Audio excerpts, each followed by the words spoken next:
Bonjour. La vie dans la divine volonté est une multiplication.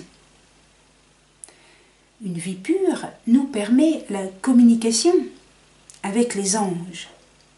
Or, les anges ne sont arrêtés par aucune distance, donc leur activité est universelle. Par conséquent, les saints qui vivent une vie pure, par l'intermédiaire du ministère des anges, peuvent avoir une activité aux dimensions immenses. Mais il y a beaucoup plus. La vie dans la divine volonté est véritablement une multiplication de nos prières. Elle décuple l'efficacité de notre vie intérieure. Jésus lui-même désire multiplier nos prières comme jadis il avait multiplié les 5 pains et les 2 poissons. Alors comment faire?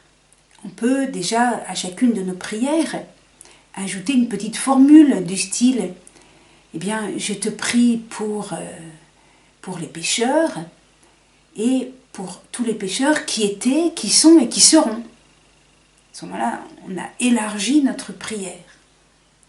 Mais ce n'est pas seulement une question de formule. Cela va beaucoup plus loin. C'est une question d'union à Dieu. Si déjà, lorsqu'on peut communiquer avec les anges, notre prière devient plus efficace, combien plus lorsque notre volonté humaine est unie au divin vouloir. C'est ce que Jésus explique à Louisa. Nous lisons dans son journal. Pénétrer, embrasser l'immensité de ma volonté, se multiplier en elle avec moi, et pendant que l'on est encore sur la terre, pénétrer partout, dans le ciel et dans les cœurs, et à partir des moyens humains, agir avec les moyens divins. À partir des moyens humains, agir avec les moyens divins, cela n'est pas encore connu. Alors attention, il ne s'agit pas d'un secret, je ne veux pas initier des gnostiques qui savent des choses que les autres ne savent pas. Non, c'est pas ça. Il ne s'agit pas non plus d'une technique magique. L'alliance implique le respect de l'arbre de vie au jardin d'Éden. On ne met pas la main sur la source. L'alliance continue avec Moïse et Élie qui insistent sur l'interdiction de toute idolâtrie, de toute rupture d'alliance. Elle se prolonge dans l'Église avec la condamnation de Simon le magicien, qui faisait aussi des prodiges, mais c'était impur. Actes chapitre 8. C'est un point important. La piété tend vers la louange et l'adoration. La magie tend vers le maléfice. Autrement dit, attention à ne pas faire de magie avec cette idée de multiplication des prières. C'est pas ça du tout, du tout, du tout. Il s'agit de vivre virginalement dans notre être profond, de tout recevoir de Dieu, d'entrer dans une alliance. Nous avons récemment parlé du décalogue. Il s'agit d'un échange d'amour sincère, une communication avec Dieu, notre Créateur, de façon tout à fait droite. Ce qui est vrai et qui est tellement positif et qui est tellement enthousiasmant, c'est que dans cette alliance, notre créativité n'est pas écrasée, elle est au contraire amoureusement sollicitée. Amoureusement sollicitée. Je lis le journal. Jésus parle. En faisant un acte supplémentaire dans ma volonté, la créature met un peu plus d'harmonie entre le ciel et la terre. Elle forme une nouvelle musique céleste à son Créateur, qui l'apprécie énormément. Parce qu'elle vient de la terre. Étant donné qu'au ciel, tout nous appartient, personne ne nous donne quoi que ce soit, c'est plutôt nous qui donnons, qui rendons heureux, qui béatifions tout le monde. Tandis que l'âme de la terre, elle peut dire qu'elle donne à son Créateur. Et en étant ravis, nous donnons à nouveau notre volonté en tant que vie active en elle, afin qu'elle nous forme d'autres nouvelles musiques célestes, encore plus belles. extraordinaire. C'est vraiment très beau. Alors, pour entrer davantage dans cette prière multipliée en Dieu, eh bien, nous avons la Vierge Marie comme modèle.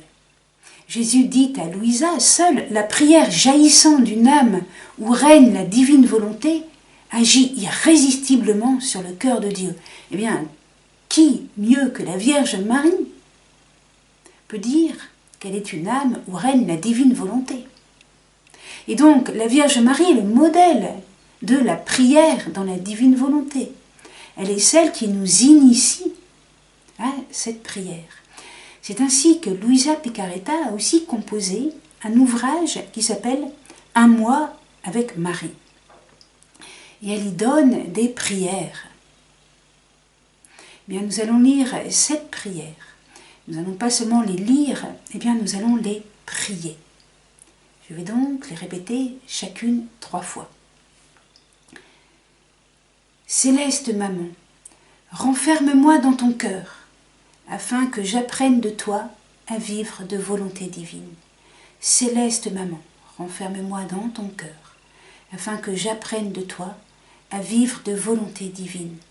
Céleste Maman, renferme-moi dans ton cœur, afin que j'apprenne de toi à vivre de volonté divine. Deuxième. Maman du ciel, verse tes larmes sur mon âme, afin qu'elle guérisse les blessures que ma volonté propre y a faites. Maman du ciel, verse tes larmes dans mon âme, afin qu'elle guérisse les blessures que ma volonté propre y a faites. Maman du ciel, verse tes larmes dans mon âme, afin qu'elle guérisse les blessures que ma volonté propre y a faites.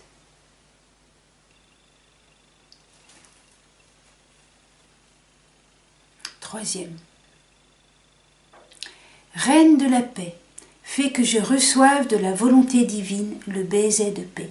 Reine de la paix, fais que je reçoive de la volonté divine le baiser de paix. Reine de la paix, fais que je reçoive de la volonté divine le baiser de paix.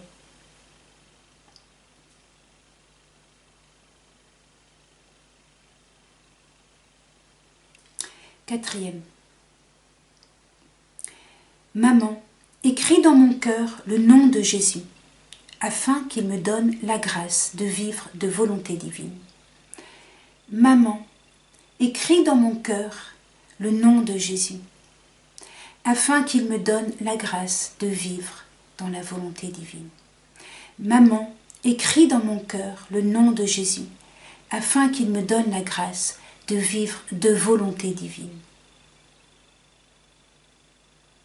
Maman, écris dans mon cœur le nom de Jésus, afin qu'il me donne la grâce de vivre de volonté divine.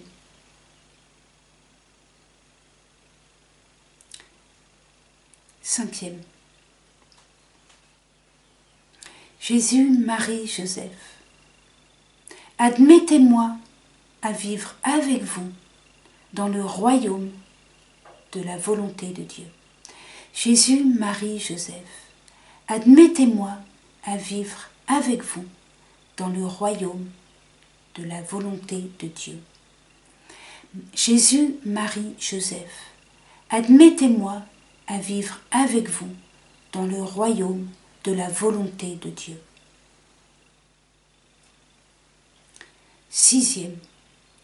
Que les plaies de Jésus et les douleurs de ma mère m'obtiennent la grâce de faire ressusciter ma volonté dans la volonté de Dieu. Que les plaies de Jésus et les douleurs de ma mère m'obtiennent la grâce de faire ressusciter ma volonté dans la volonté de Dieu. Que les plaies de Jésus et les douleurs de ma mère m'obtiennent la grâce de faire ressusciter ma volonté dans la volonté de Dieu. Septième. Maman du ciel, allume en mon âme feu et flamme pour qu'il brûle en moi et y consume tout ce qui n'est pas volonté de Dieu. Maman du ciel, allume en mon âme feu et flamme pour qu'il brûle en moi et consume tout ce qui n'est pas volonté de Dieu. Maman du ciel, allume en mon âme feu et flamme afin qu'il brûle en moi et y consume tout ce qui n'est pas volonté de Dieu. La création est-elle achevée? Eh bien, nous allons découvrir que l'œuvre de la création doit être encore parachevée. Parcourons rapidement le livre de l'Apocalypse. Il y a un septénaire, 7 églises, et puis d'autres septénaires, 7 sceaux, 7 trompettes, 7 coupes. 7, le chiffre 7 est bien le chiffre de la semaine de la création. Dieu créa le monde en 7 jours, nous dit la Genèse, ce qui est bien sûr symbolique. Ensuite, nous voyons une liturgie au ciel. Et qu'est-ce qu'on entend dans cette liturgie? Eh bien, un hymne au Créateur. Tu es digne, notre Seigneur et notre Dieu, de recevoir la gloire, l'honneur et la puissance, car c'est toi qui créas l'univers, par ta volonté il n'était pas et fut créé. Apocalypse 4, versets 10 et 11. Et puis, on a encore des anges. Alors, au chapitre 10, l'ange de la 7e trompette jure par celui qui vit dans les siècles des siècles, qui créa le ciel et tout ce qu'il contient, la terre et tout ce qu'elle contient, la mer et tout ce qu'elle contient, plus de délai. Il y a une impatience de Dieu. Et pourquoi? Au chapitre 12, il y a une vision dans le ciel. Un grand signe, grandiose, une femme enveloppée de soleil, et face à elle un dragon qui voudrait dévorer son enfant. Qu'est-ce que c'est? Sinon une reprise du récit de la Genèse où il y a une femme, Ève, sortie immaculée des mains du Créateur, et face à elle Satan, le serpent. D'ailleurs, le livre de l'Apocalypse nous dit ce dragon, c'est l'antique serpent, Satan. Alors, si on continue ensuite, au chapitre 14, il y a encore un ange qui dit d'une voix forte « Craignez Dieu, rendez-lui gloire, car elle est venue l'heure de son jugement, adorez le Créateur du ciel et de la terre. » De la mer et des sources d'eau. Autrement dit, s'il y a un jugement dans l'Apocalypse, s'il y a une crise, eh bien, c'est pour qu'il y ait une rencontre avec le Créateur. Une rencontre dans l'adoration. Donc nous sommes au chapitre 14, versets 6 à 7. Mais continuons et terminons. Au chapitre 21, verset 5. Celui qui siège sur le trône déclara « Voici, je fais l'univers nouveau. » Et voilà pourquoi il était impatient. Il était impatient eh bien, pour faire l'univers nouveau. Alors, la simplicité et la tendresse des écrits de Luisa Picaretta nous permet aussi d'entrer plus en profondeur. Nous allons lire son journal. Jésus parle. Si nous désirons tant que notre divine volonté règne et forme sa vie en la créature, Jésus parle au nom de la Trinité. C'est parce que notre œuvre créatrice est bloquée, nos travaux sont suspendus, l'œuvre de la création incomplète. Et pour que cela se fasse, la volonté du ciel et de la terre doit être une la vie, un l'amour, un le souffle. C'est le plus grand bien que nous voulons pour les créatures. Et nous avons encore tellement de belles œuvres à accomplir, mais le vouloir humain nous empêche d'avancer. Il lie et rend inertes nos mains créatrices. In fine, celle qui veut faire notre volonté et vivre en elle, nous permet de travailler et de faire d'elle ce que nous voulons.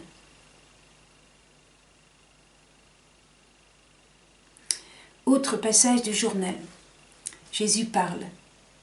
Tu dois savoir que la création de l'homme n'était pas complètement achevée. ayant été interrompu lorsqu'il s'est soustrait à notre vouloir, et ce dernier ne régnant plus en lui, nous ne pouvions pas lui faire confiance. C'est pourquoi notre œuvre resta en suspense, et nous attendons avec impatience qu'il revienne dans les bras de notre Fiat pour le laisser régner. À ce moment-là, nous pourrons reprendre la suite de la création. Oh, combien de belles choses nous ferons! Nous accorderons des dons surprenants, et notre sagesse usera de tout son art divin. Oh, combien de belles images qui nous ressemblent seront générées par sa lumière divine, distinctes les unes des autres en sainteté, puissance, beauté, amour. Extraordinaire ce passage, extraordinaire. Nous voyons une reprise du récit de la création en Genèse 1, où l'homme est créé à l'image et ressemblance de Dieu. Eh bien, c'est pourquoi Dieu veut nous créer comme des images à sa ressemblance. Mais des images qui sont variées, chacune étant originale, avec chacune sa beauté, sa sainteté, sa puissance. Alors, retenons bien, l'œuvre de la création doit être achevée, mais pour l'instant, elle est bloquée. Pour être débloquée, il faut que la volonté humaine soit ouverte et en communion, soit une avec la volonté divine. D'ailleurs, dans l'Apocalypse, c'est très beau. Qui est-ce qui ouvre le livre scellé? Qui est-ce qui ouvre les 7 sceaux? C'est le Christ, l'agneau. Parce que lui, il a une volonté humaine unie à la volonté divine. Ensuite, après le 6e sceau, on voit que les serviteurs de Dieu sont marqués du sceau divin, c'est-à-dire du précieux sang. C'est-à-dire qu'ils vont ressembler au Christ. Et alors, eh bien, l'œuvre de l'achèvement de la création va continuer, va pouvoir s'accomplir. Les 7 trompettes, etc. Et la chute de Babylone. Et puis, enfin, on arrive à la parousie et l'accomplissement de la création. Voici que je fais toutes choses nouvelles. Louisa parle aussi du repos en Dieu. Vous savez, dans le récit de la création, l'homme est créé le 6e jour et le 7e jour, Dieu acheva et se reposa. Comme ces mots prennent un sens profond lorsqu'on entre dans la perspective de la venue glorieuse du Christ. Alors, Louisa reprend cette image du repos. Le fiat de la création prévoyait que l'homme accomplirait ma volonté en toutes choses. Ma volonté devait être la vie, la nourriture et la couronne de la créature. Vous voyez comme on est proche des évangiles. Hein, quand Jésus dit en Jean chapitre 4 que sa nourriture est de faire la volonté du Père. On a quasiment les mêmes mots ici. Ma volonté devait être la vie, la nourriture et la couronne de la créature. Puisqu'elle ne s'est pas réalisée, l'œuvre de la création n'est pas achevée. Et je ne puis me reposer en elle, et pas davantage elle en moi. Elle me garde toujours quelque chose à faire, et j'aspire à son accomplissement et à mon repos. Et j'aspire à son accomplissement et à mon repos. Le 7e jour. C'était très connu des pères de l'Église, cette histoire du 7e jour. Saint Augustin, dans sa période prémoraliste, c'est-à-dire dans la période où il était encore fidèle à la vision des derniers temps explicitée par saint Irénée, expliquait « Le 8e jour figure la vie nouvelle qui suivra la fin des siècles, autrement dit l'éternité. Comme le 7e jour désigne le repos dont jouiront les saints sur cette terre. Car le Seigneur y régnera avec ses saints, autrement dit le royaume des justes, dont nous parle saint Irénée. Saint Augustin continue, à la suite de ce 7e jour, quand on aura contemplé sur l'air même cette belle récolte, la gloire et le mérite des saints, nous entrerons dans cette vie et dans cette paix dont il est dit que l'œil n'a point vu, que l'oreille n'a point entendu, et que dans le cœur de l'homme n'est point monté ce que Dieu a préparé à ceux qui l'aiment. Autrement dit, après le 7e jour, qui est le temps de la venue glorieuse du Christ et de l'accomplissement de la création sur cette terre, viendra le 8e jour, le ciel, l'éternité. Le ciel est un état stable. On le voit bien aussi dans le livre de l'Apocalypse. Avant d'entrer dans le ciel, il y a une ultime épreuve. On dit que Satan est délié pour une ultime tentation. Ensuite, eh bien, c'est la stabilité dans la béatitude. Alors, Louisa nous parle de cette stabilité que l'âme qui vit dans la divine volonté peut déjà commencer à acquérir. Mais tant que nous sommes sur la terre, il y a des choses que nous ne voyons pas, que nous ne goûtons pas, et que nous goûterons, eh bien, quand nous serons au ciel. Alors, soyons heureux de tout ce que le Seigneur peut nous donner de goûter dès maintenant, tout en sachant que ce sera encore mieux là-haut. Alors, nous lisons 2 passages du journal, très simples. L'âme qui vit dans ma divine volonté ne se conduit plus en mode humain, parce qu'elle sent la stabilité des modes divins. On peut dire que celle qui vit dans mon divin vouloir est telle le ciel qui reste toujours à sa place d'honneur, avec toutes ses étoiles. Elle pourra se déplacer, agir de quelque façon que ce soit, mais tournant dans la force motrice de mon divin fiat et dans ma volonté, elle sera toujours telle le ciel et ses biens. Et les prérogatives dont la dota ma suprême volonté seront éternelles. L'autre passage, l'âme qui vit dans ma volonté et la fait sienne participera à tous ses bienfaits et à toutes ses joies. Et si elle n'éprouve pas ces choses sur la terre, elle les éprouvera en totalité dans le ciel, puisqu'elle en aura le dépôt en elle. Quelles immenses richesses elle amènera avec elle au ciel. Toute la cour céleste s'empressera de l'encercler pour l'enrichir et la rendre heureuse. Luisa Picaretta nous a fait découvrir une très vaste perspective. L'union de notre volonté humaine à la volonté divine n'est rien d'autre que l'accomplissement du projet du Créateur en Adam et va nous conduire à une ère nouvelle qui est en fait le temps de la venue glorieuse du Christ, car tout n'est pas le produit de notre progrès spirituel, c'est aussi un don de Dieu. Ce don, c'est la venue glorieuse du Christ, le don de la divine volonté. Mais nous pouvons nous y préparer. Alors, après avoir tracé une vaste fresque du dessein divin, qui va d'Adam à la restauration universelle, qui va de la Genèse à la régénération, qui va du commencement à la fin des temps, eh bien nous devons entrer dans un cheminement plus pratique, plus humble et plus quotidien. Le b.a.-ba, eh bien c'est le bonheur. Eh bien oui, le b.a.-ba c'est le bonheur. Louisa va nous expliquer, avec des mots d'une tendresse infinie, eh bien, que Dieu étant le bonheur, il ne peut que créer des êtres heureux. Ce n'est pas lui qui crée le malheur. Et le b.a.-ba, la base du chemin, c'est de nous laisser façonner par l'amour de Dieu. Le sol sous mes pas, c'est l'amour de Dieu qui me soutient.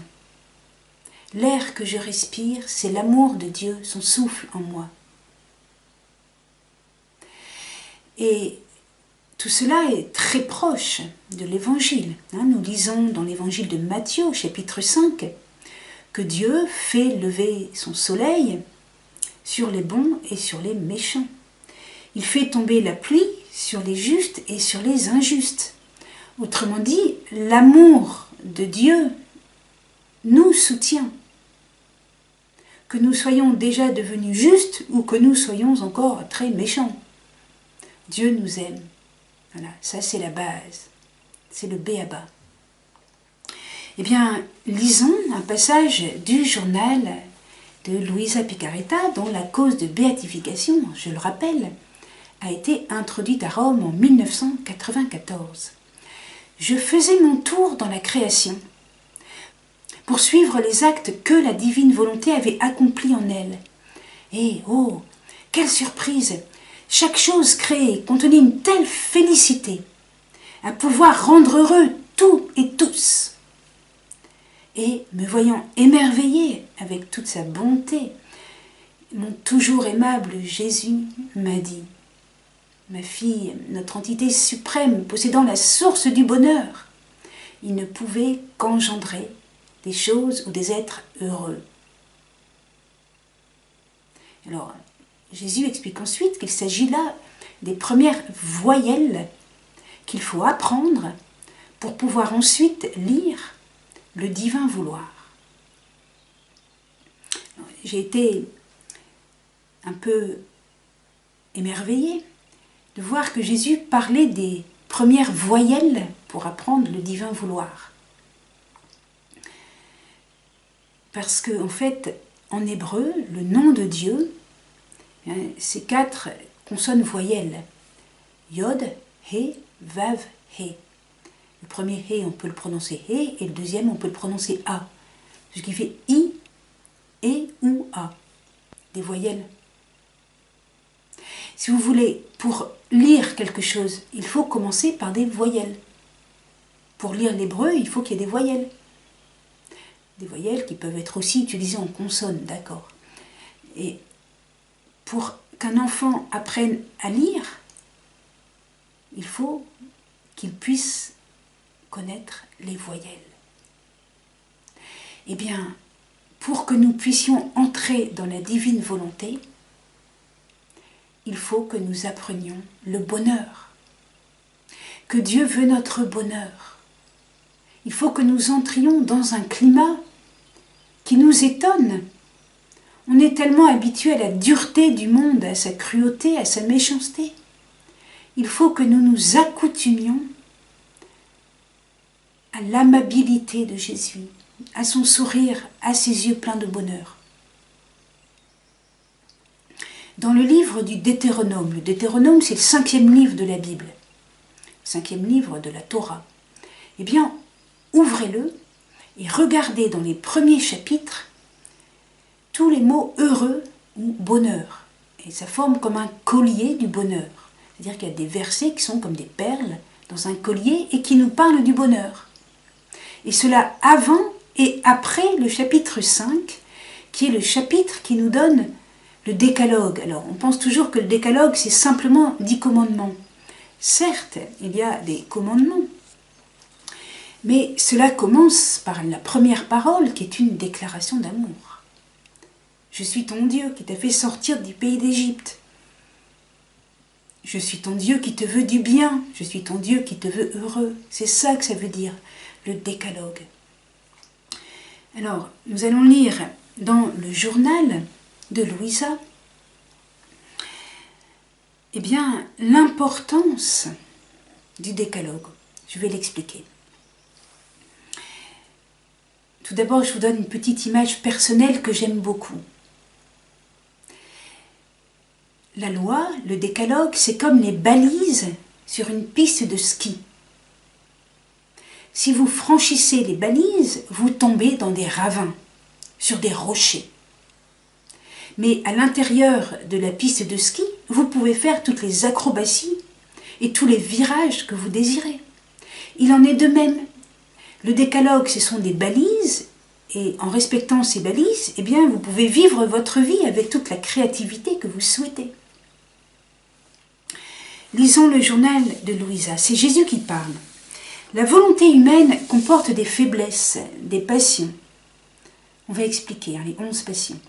Des misères qui sont des voiles empêchant son entrée dans ma volonté éternelle. S'il y a des péchés graves, alors ce qu'on appelle des péchés graves, ce sont les péchés contre les 10 commandements dans un état de conscience et de liberté. S'il y a des péchés graves, ceux-ci forment des barricades infranchissables entre les deux volontés, c'est-à-dire la volonté humaine et le divin vouloir. Si ma volonté ne règne pas sur la terre comme au ciel, c'est précisément à cause de cet empêchement. Autrement dit, si la création n'a pas atteint son but, c'est à cause des péchés graves. C'est parce qu'on ne connaît pas le décalogue et qu'on ne le met pas en pratique.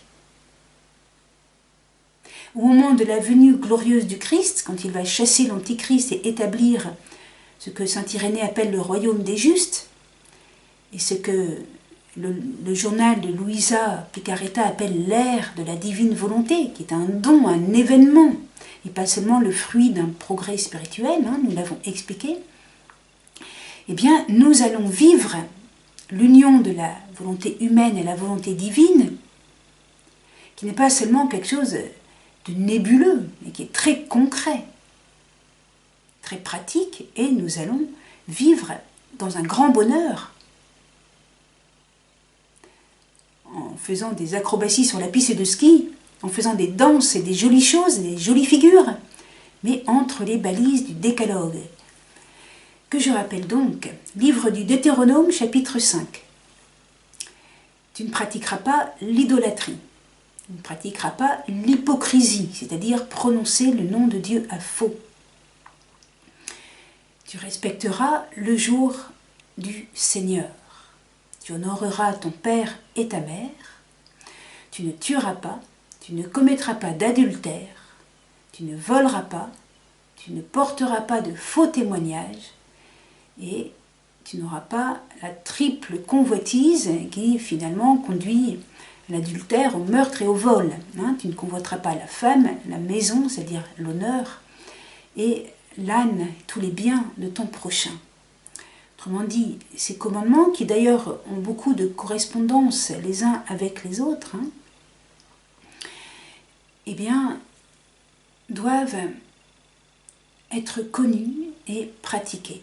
Alors, plus encore, nous voyons que le dernier commandement est un travail très intérieur sur les convoitises cachées, les pensées secrètes du cœur. Eh bien, nous devons orienter les pensées, les désirs de notre cœur vers Dieu et contre Satan, pour le bien et contre le péché.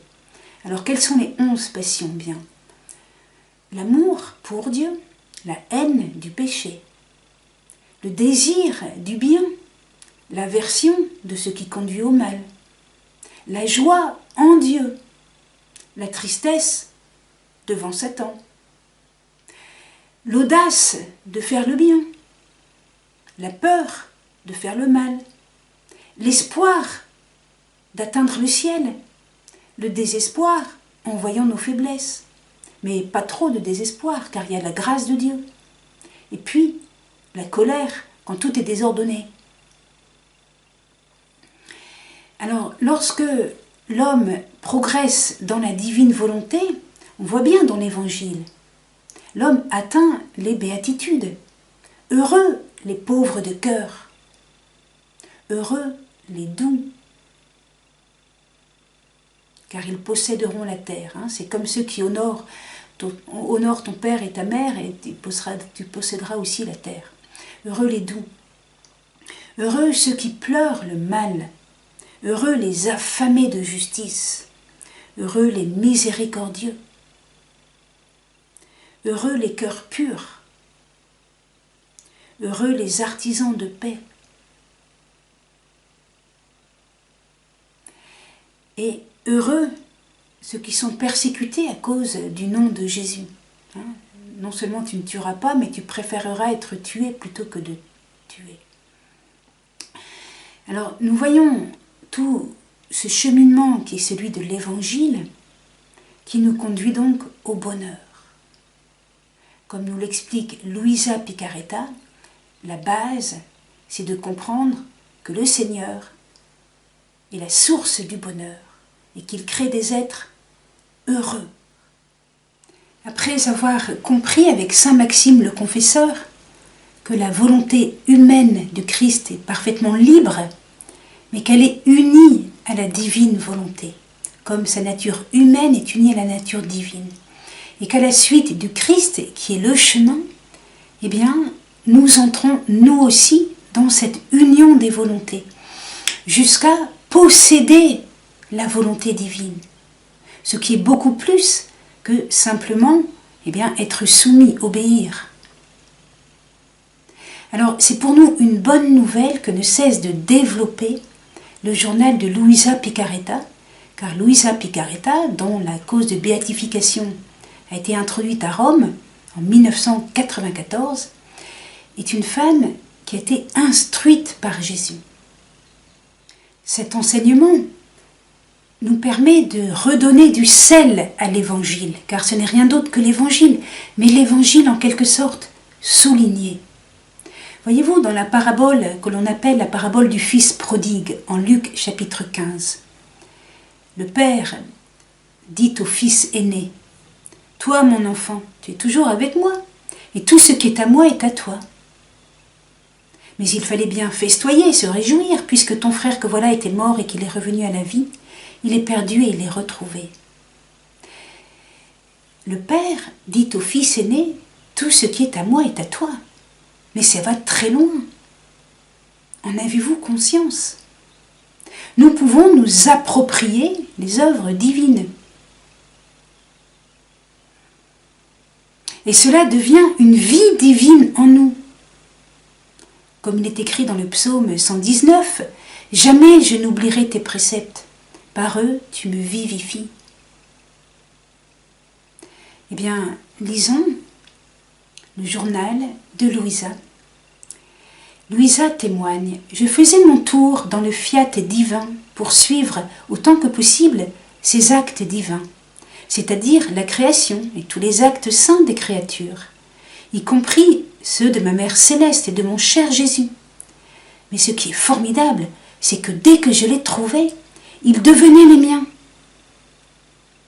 Le vouloir divin me les donnait. Du moment que j'en avais le droit, je les offrais à mon Créateur, en tant que plus bel hommage, amour intense, adoration, qui m'avait créé. Mais faites la même chose. Allez dans la nature et vous allez rencontrer les œuvres divines, elles vous appartiennent.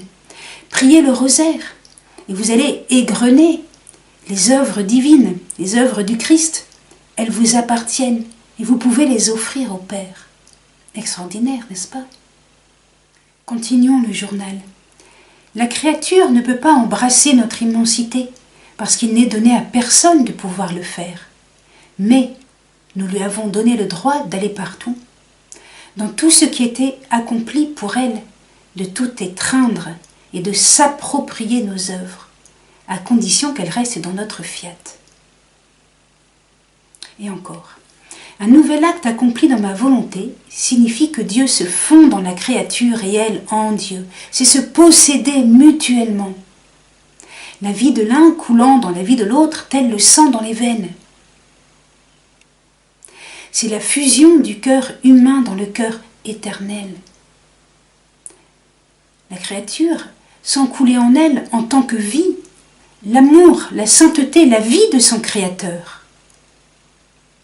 Et l'Éternel sent couler en lui le petit amour de la créature, qui, vivant en lui, forme un seul amour et une seule volonté. Extraordinaire. C'est cela en fait les noces mystiques. C'est encore mieux expliqué que Saint Jean de la Croix, n'est-ce pas? Jésus donne un exemple. Supposons qu'elle veuille faire un acte d'amour. Je me mets aussitôt à l'œuvre, j'infuse mon souffle, je dépose une dose de mon amour, l'embellis des beautés variées qu'il possède, et ensuite, étant l'administrateur divin de mon vouloir, je confère ma divine volonté à cet acte d'amour.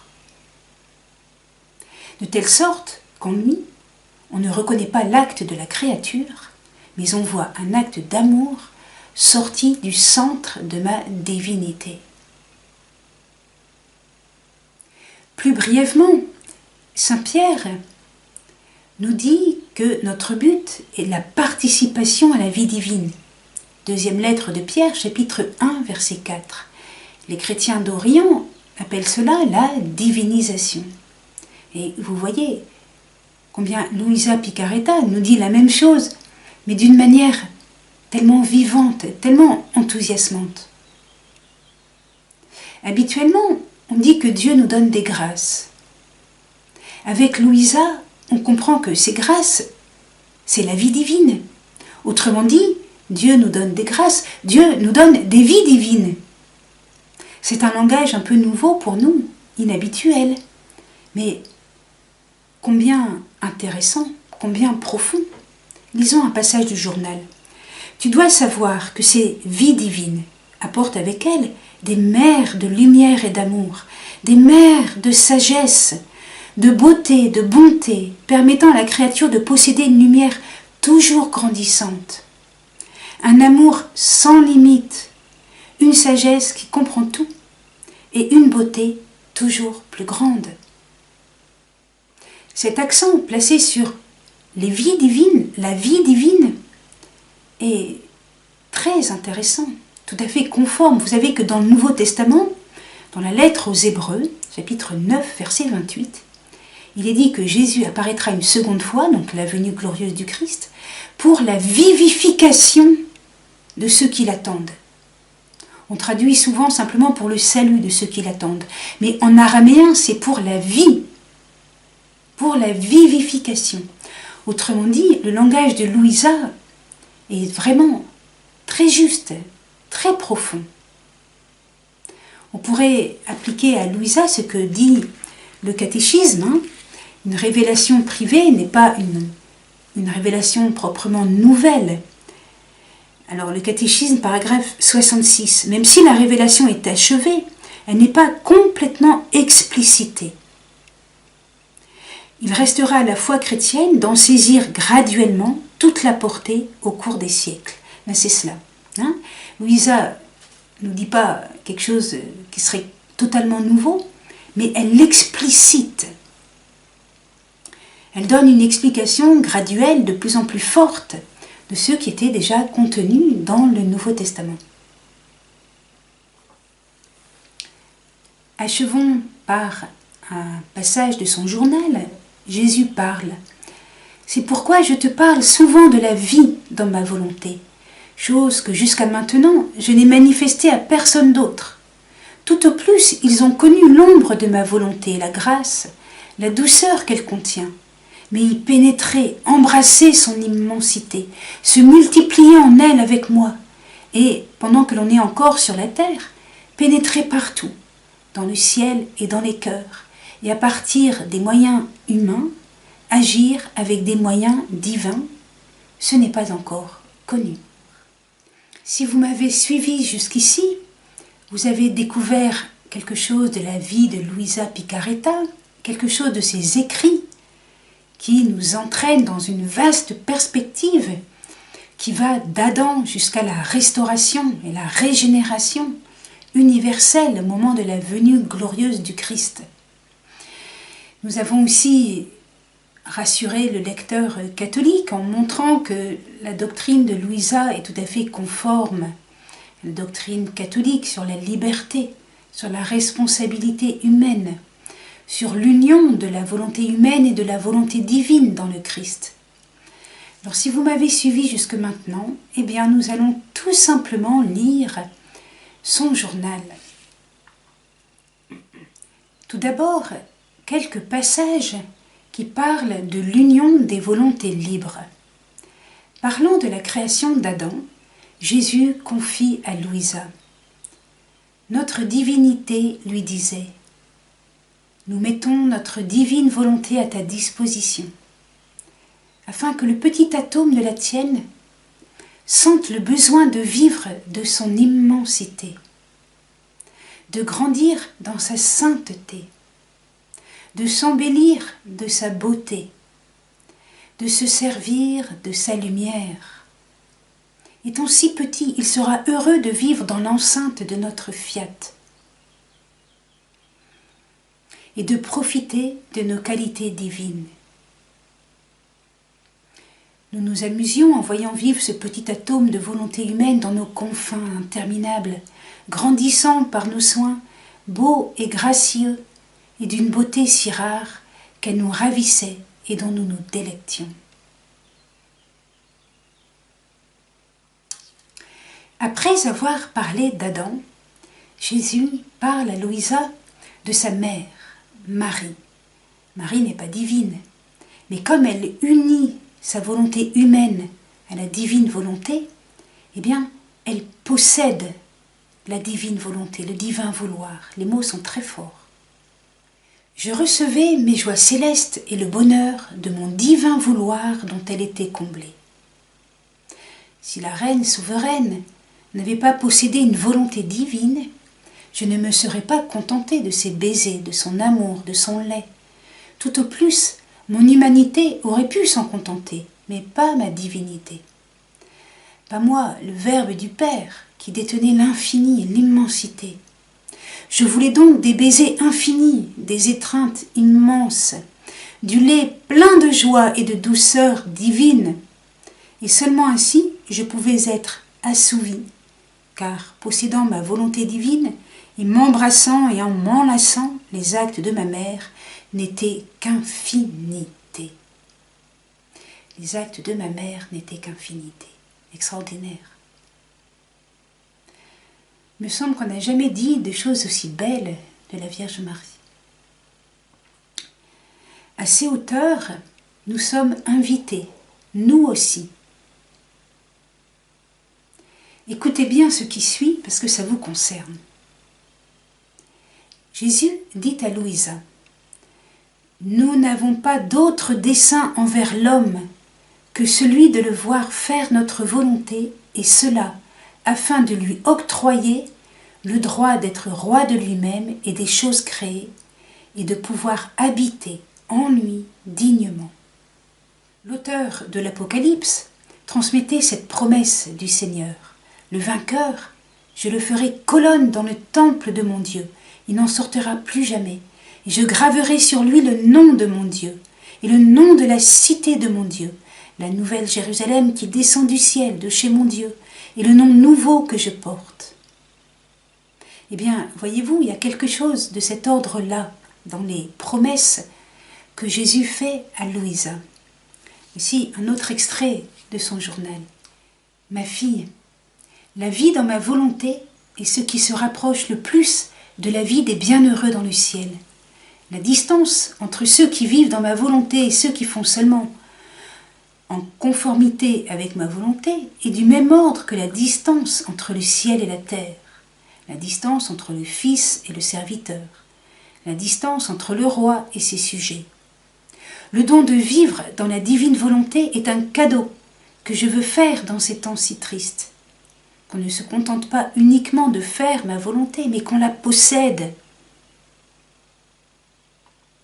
Ne suis-je pas libre de donner ce que je veux, quand je le veux, à qui je le veux? Le maître n'est-il pas comme un seigneur qui peut dire à son serviteur « Vis dans ma maison, mange, prends, commande, comme un autre moi-même » Personne ne peut empêcher ce serviteur de posséder les biens de son maître. Le maître considère ce serviteur comme un fils, lui donnant le droit de posséder. Si un homme riche peut le faire, je peux faire encore bien plus. Bien, je vous laisse sur cette bonne nouvelle. Merci, au revoir, à bientôt.